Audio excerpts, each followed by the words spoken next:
Good morning everyone, welcome back to my channel with a new video. तो जैसा कि आपको पता है कि पिछले टाइम से मैं पिछले कुछ दिनों से रीजनिंग के ही मॉक टेस्ट दे रही हूँ। तो रीजनिंग के मॉक टेस्ट रीजनिंग जो है वो मेरा ठीक सेट चल रहा है। और इसके अलावा बाकी अभी बारी आती है क्वांट की। क्वांट में जो है वो मेरा डीआई जो टेबल वाली डीआई होती है वो तो मैं ठीक टाइम पे कर लेती हूँ फटाफट से। इसके अलावा अगर पाई चार्ट वाली या कोई अदर डीआई आ जाती है, एक तो रडार डीआई है वो भी मैं कर लेती हूँ आराम से इजीली कम टाइम में सॉल्व। लेकिन एक पाई चार्ट वाली है, अगर दो पाई चार्ट वाली आ जाती है तो उसमें मैं थोड़ा सा फंस जाती हूँ। तो इसलिए मैंने सोचा कि आज मैं सबसे पहले डीआई की क्लासेस से ही शुरुआत करती हूँ। और जो कि best teacher Navneet sir, Kaushik Mohanty sir, ये दो हैं। तो अभी बाकी को पता नहीं, मैंने इन्हीं से ही पढ़ा है, नहीं कहीं मुझे समझ आया तो मैं अपने अकॉर्डिंग बता रही हूँ। तो इसलिए जज मत करना, हर टीचर अपने अकॉर्डिंग परफेक्ट और बेस्ट पढ़ाता है। लेकिन वो स्टूडेंट का माइंड का सारा गेम है, जिसको जिससे समझ आता है उसको वही बेस्ट लगता है, तो वो चीज़ है। इसलिए फिर मैंने कौशिक मोहंती सर की सुबह से 3-4 क्लासेस कर लिए थे डीआईज़ की। और काफ़ी सारी प्लेलिस्ट है यूट्यूब पे, जो मर्जी जहाँ से भी आप कर सकते हो, फ्री में काफ़ी कुछ अवेलेबल है। और जो कि इनका अभी इन्होंने वायरल मैथ का चैनल बनाया है ना, तो वहाँ पे इन्होंने जो डीआई की 2-2.5 घंटे क्लास बनाई है वो कर रही थी अभी मैं।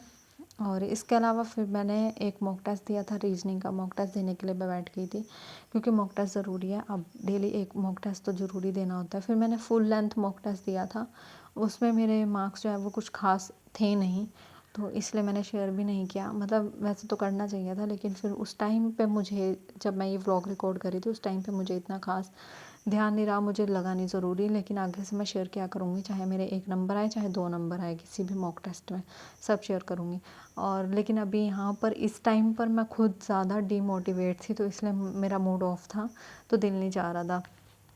उसके बाद फिर बाहर ये शरबत मिल रहा था, फिर बाहर गए थे, थोड़ा सा ब्रेक लिया, शरबत पिया, और उसके बाद फिर आके अपनी सीट पे बैठ गई थी मैं। फिर आज मैंने पूरा दिन डीआई डीआई डीआई डीआई ही किया है मैंने। और इसके अलावा बाकी मैंने नंबर सीरीज़ के क्वेश्चन सॉल्व कर लिए थे, वायरल मैथ की क्लास लगाई थी। कुछ चीज़ें व्लॉग में रिकॉर्ड हो जाती है, कुछ नहीं होती, उस टाइम पे काम ही नहीं करता दिमाग, क्योंकि उस टाइम ही होता है कि बस इतना टाइम बचा है, ये चीज़ें पेंडिंग है, अभी ये करना है, ये करना है, वो करना है, तो ऐसे रह जाता है। तो खैर व्लॉग बनाने के लिए इसलिए ईज़ी हो रहा है क्योंकि आजकल मैं लैपटॉप लेके आ रही हूँ। फिर उसके बाद मैंने टाइम एंड वर्क की क्लास की थी, क्योंकि इसमें ये क्लास मैंने पता नहीं कितनी बार कर ली है, शायद 3 से 4-5 बार कर ली है। मुझे ना इंटरेस्ट आ रहा है टाइम एंड वर्क वाले चैप्टर में, तो मैं सोचूं कि कुछ भी मेरा ऐसा जो है बिल्कुल भी एक भी कंसेप्ट ऐसा ना रहे जो क्लियर ना हो। उसके बाद अड्डा का जो मैंने परचेज़ किया है सब्सक्रिप्शन, उसी में टॉपिक टेस्ट हैं चैप्टर वाइज, तो उसमें से मैं टाइम एंड वर्क के क्वेश्चंस कर रही थी। और मैं देख रही थी कि मैं खुद से क्वेश्चन सॉल्व करने के लायक हूँ या नहीं हूँ, क्योंकि अभी मैं जैसे क्वांट के भी सेक्शनल मॉक टेस्ट दूँगी, तो उसमें मैं अर्थमेटिक भी अटैम्प्ट किया करूँगी। तो उस अकॉर्डिंग फिर मैं अपना देख रही हूँ कि मॉक टेस्ट, ताकि मैं सारा अटैम्प्ट कर सकूँ, सारे क्वेश्चन अटैम्प्ट कर सकूँ। तो इसीलिए पहले मैं ये टाइम एंड वर्क के क्वेश्चन सॉल्व करके देख रही थी खुद से। तो अभी पता नहीं क्या रिज़ल्ट रहता है इसका। खैर उसके अलावा बाकी अभी अर्थमेटिक के काफ़ी सारे चैप्टर्स पढ़े हैं, धीरे धीरे उनको भी करना है।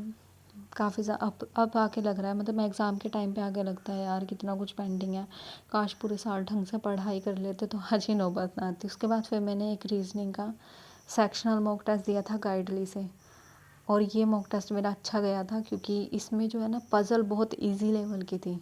पज़ल जल्दी हो गई थी मेरी, तो इसलिए मेरा अदर जो सेक्शन था उन सब के लिए मेरे पास आराम से टाइम था।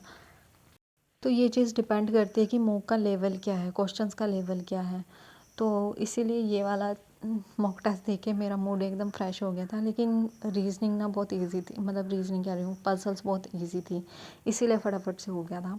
और ये वाले जो क्वेश्चंस थे ना, ये भी बहुत ईजी थे, इसलिए मैंने फटाफट सारे क्वेश्चन अटैम्प्ट कर लिए थे। बस मैं तो ये दुआ कर रही थी कि बस एग्ज़ाम में भी ऐसे ही क्वेश्चन आ जाए, फिर तो पूरी की पूरी रीजनिंग अटैम्प्ट करके आऊँगी मैं, और बस पज़ल आसान आ जाए, फिर तो फटाफट हो जाता है। उसके बाद फिर मैं निकल गई थी घर के लिए, क्योंकि काफ़ी शाम हो गया था। और फिर मैंने थोड़ा सा व्लॉग भी रिकॉर्ड कर लिया था घर जाते टाइम का। फिर पैदल चलना पड़ता है, और ऊपर से मेरे कंधों पे ये लैपटॉप का बैग जो कि इतना भारी है, ऐसा लगता है जैसे इसमें पत्थर भरे हों, और ऊपर से सड़ी हुई गर्मी, बुरी हालत हो जाती है घर पहुँचते पहुँचते। आज तो खैर धूप नहीं थी, मतलब मौसम, लेकिन फिर भी मौसम में वो जो उमस सी होती है ना, गर्मी वो थी, उससे ज़्यादा पसीने आते हैं। बस ऐसे ही टहलते टहलते घर पहुंच जाती हूँ मैं। और पूरे रास्ते में ऐसे ही मैं एक टेबल पकड़ लेती हूँ, बस उसी को रिवाइज़ करते हुए पूरे रास्ते में चली जाती हूँ। मुझे कम से कम 20 मिनट लगते हैं।